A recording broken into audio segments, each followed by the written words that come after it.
আসসালামু আলাইকুম। সুপ্রিয় দর্শক মণ্ডলী, আমাদের এই সমাজ ব্যবস্থায় এই রাষ্ট্রে কাদেরকে বেয়াদব বলা হয়? যাদেরকে বেয়াদব বলা হচ্ছে তারা কি আসলেই বেয়াদব? আজকে আমরা সামাজিক যোগাযোগ মাধ্যম, মিডিয়াতে দেখছি যে নাসির উদ্দিন পাটোয়ারি নামের একজন যুবককে বেয়াদব বলছেন অনেকেই, এবং বিভিন্ন আড্ডায়, বিভিন্ন কর্পোরেট অফিসে, বিভিন্ন জায়গায় লোকজন তাকে বেয়াদব বলছে। আমাদের এই সমাজ ব্যবস্থায় আসলে বেয়াদব কাদেরকে বলা হয়? সুপ্রিয় দর্শক মণ্ডলী, এই যে নাসির উদ্দিন পাটোয়ারি, তিনি কী কারণে মানুষের কাছে বেয়াদব হিসেবে পরিচিত হলেন? তিনি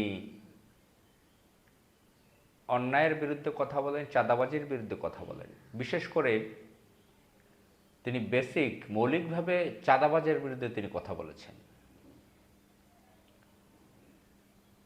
যারা চাঁদাবাজি করেন, বিএনপির সরকারের লোকজন, তাদের নেতাকর্মীরা, এবং এই চাঁদাবাজির যে একটা বন্দোবস্ত, এটা আওয়ামী লীগের সময়ও ছিল এবং এটা বিএনপির সময়ও থাকে।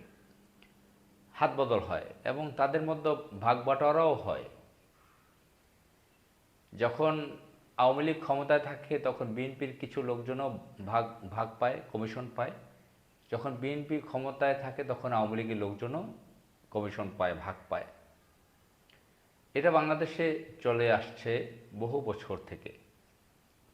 তো এই যে চাঁদাবাজির একটা বন্দোবস্ত, এটার বিরুদ্ধে কথা বলেছেন আমাদের কিছু লোকজন। বিশেষ করে নাসির উদ্দিন পাটোয়ারি, তিনি এনসিপির একজন তরুণ নেতা, তিনি বিপ্লবী ছিলেন। 24-এর যে আমাদের বিপ্লব ছিল সেখানে তার ভূমিকা ছিল। তো তিনি ঢাকার নামকরা চাঁদাবাজ মির্জা আব্বাস, তার বিরুদ্ধে নির্বাচন করেছেন, নির্বাচনে বিজয়ী হয়েছেন, কিন্তু তাকে বিজয়ী ঘোষণা না করে মির্জা আব্বাসকেই ঘোষণা করা হয়েছে।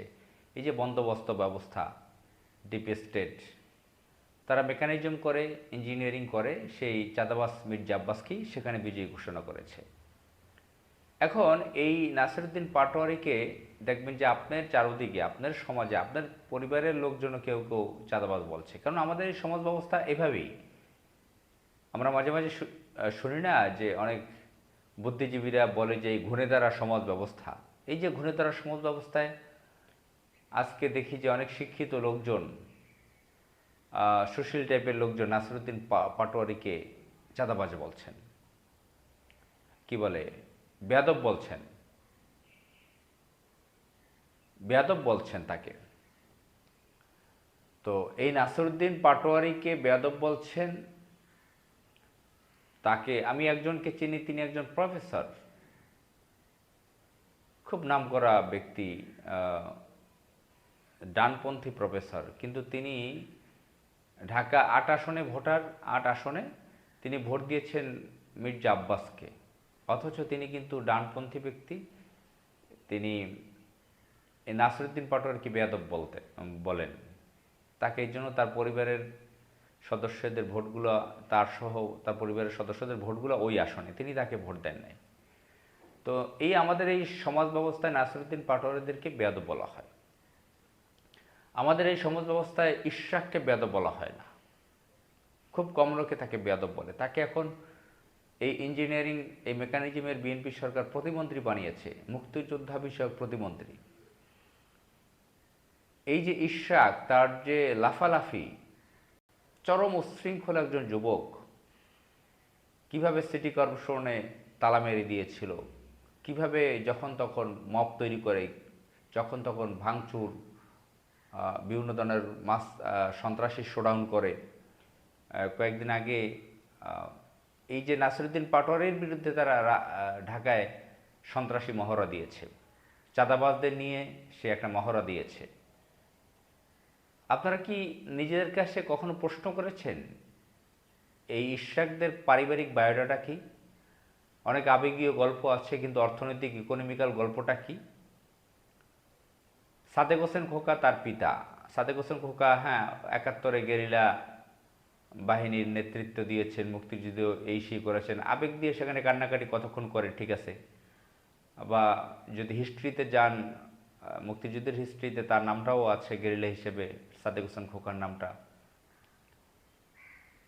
তিনি ছাত্র জীবনে কমিউনিস্ট পার্টির সাথে সংযুক্ত ছিলেন, সিপিপি ছাত্র ইউনিয়নের ঢাকা বিশ্ববিদ্যালয়ের সভাপতি ছিলেন, ইত্যাদি ইত্যাদি। তিনি বিএনপি রাজনীতি করে খুব কম বয়সী প্রতিমন্ত্রী হয়েছিলেন 1991 সালে। একবার এমপি ছিলেন ঢাকায়। 91 সালে শেখ হাসিনাকে পরাজিত করেছেন ভোটে। তিনি মৎস্যমন্ত্রী ছিলেন, তিনি অবিভক্ত ঢাকার মেয়র ছিলেন, স্পোর্টস ইয়ং স্পোর্টস মিনিস্ট্রি তো ছিলেনই, কী বলে এটাকে, সেই মিনিস্ট্রিতে তো ছিলেনই 91-তে। তো যাই হোক, এরকম অনেক কিছু ছিল। এটা পলিটিক্যাল একটা ব্যাকগ্রাউন্ড, কিন্তু তার অর্থনৈতিক যে ব্যাকগ্রাউন্ড সেটা কি ছিল? একটা মানুষ মন্ত্রী হলো, হয়তো ধরেন 1 লাখ 2 লাখ টাকা বেতন পেলো, কিছু সুযোগ সুবিধা পেলো, বা একটা প্লট পেলো সরকারিভাবে, কিন্তু তার এই যে ধনী হয়ে ওঠা, ধনকুবের হয়ে ওঠা, সাদেক হোসেন খোকা কি তার বাবা কি বড় ধনকুবের ব্যক্তি ছিলেন? আমরা যে মাঝে মাঝে গল্প শুনি, পাকিস্তানের 23 ধনী পরিবার, 23 পরিবারের একটা গল্প ছিল, সেই 23 পরিবারের কেউ ছিল? বা বড় ধরনের কোনো পেট্রোডলারের ব্যবসার সাথে সংযুক্ত ছিল, তেলের ব্যবসার সাথে, শিপিং ব্যবসা ছিল, এক্সপোর্ট ইম্পোর্টের ব্যবসা ছিল তার পিতার, তিনি নিজে কি বিজনেসম্যান ছিলেন? আজকে হাজার হাজার কোটি টাকার মালিক, ঢাকায় অসংখ্য বাড়ি, হয়তো 100-র উপর ছাড়িয়ে যেতে পারে বা কয়েক ডজন হতে পারে, এত বাড়ি গুলশানে, উত্তরাতে, ঢাকায় বড় বড় প্রাসাদ, টিভি চ্যানেল, এত সম্পদ, এত টাকা পয়সা কোত্থেকে আসলো? তিনি তো এই গেরিলা বাহিনী, পলিটিক্স, মন্ত্রী, এমপি, এগুলোতে তো সম্মানী ভাতা পায়, আপ্যায়ন ভাতা, মাসিক একটা সম্মানী আছে। এর বাইরে তিনি এত টাকার মালিক কিভাবে হলেন? তিনি ব্যবসা করলেন কোন সময়? কি ব্যবসা করেছেন? তো এই সাদেক হোসেন খোকা এই ধনকুবের হয়ে গেলেন, তার ছেলে এখন যে লম্ফজম্প করছেন, লাফালাফি করতেছেন, সন্ত্রাসী মহড়া দিচ্ছেন, চাঁদাবাজদের নিয়ে মিছিল করছেন, এদেরকে তো কেউ বেয়াদব বলে না। আমাদের সমাজে এই পরিস্থিতি চলে আসছে বহু বছর থেকে। যারা অরিজিনাল উচ্ছৃঙ্খল বেয়াদব, তাদেরকে বেয়াদব বলে না। এটা আমাদের বাংলাদেশের কালচার থেকে আমরা দেখি যে বাংলাদেশে যে সিনেমাগুলো তৈরি হতো, পূর্ণদৈর্ঘ্য বাংলা সিনেমা, এগুলো আমরা যেগুলো দেখতাম, যে সিনেমার নায়ককে বেয়াদব করতো সমাজের লোকজন। তিনি অন্যায়ের কোনো একটা প্রতিবাদ করছেন, পরিবারের বড় চাচা বা মামা তাকে বেয়াদব বলতো। কোনো একটা অন্যায়ের প্রতিবাদ করেছে, সমাজের লোক, কোম্পানির লোক তাকে বেয়াদব বলতো। তিনি অন্যায়ের প্রতিবাদ করতেন, তার বিচার হতো, সমাজের লোকজন তার বিরুদ্ধেই, প্রভাবশালীর পক্ষ হয়ে তার বিরুদ্ধেই যেত। এগুলো বাংলা সিনেমায় দেখাতো। আবার আমি নিজেও বিভিন্ন শিল্প কারখানায় কাজ করেছি, চাকরি করেছি, বিভিন্ন কোম্পানিতে, সেখানেও দেখা যাচ্ছে যে যারা চাটুকর শ্রেণী, মোসাহেবি করতো, ফ্লাটারার, তৈলবাজি করতো, লুটেপুটে খেত, তারা কিন্তু ভদ্র থাকতো কর্তৃপক্ষের কাছে। কিন্তু বেয়াদব কে হতো? যে সামান্য প্রতিবাদ করতো, অন্যায়ের প্রতিবাদ করতো, যে তৈলবাজি করতো না, ফ্ল্যাটারারি করতো না, তাকে বেয়াদব বলা হতো। আমরা আমাদের সমাজে যখন দেখি যে, বিভিন্ন সমাজে দেখি যে যে ছেলেটা, যে তরুণটা সামান্য অন্যায়ের প্রতিবাদ করেছে, তাকে বেয়াদব বলছে সমাজে। সালিশিতে প্রভাবশালীর পক্ষ নিয়ে ওই ছেলেটাকে, তরুণটাকে বেয়াদব বলা হয়।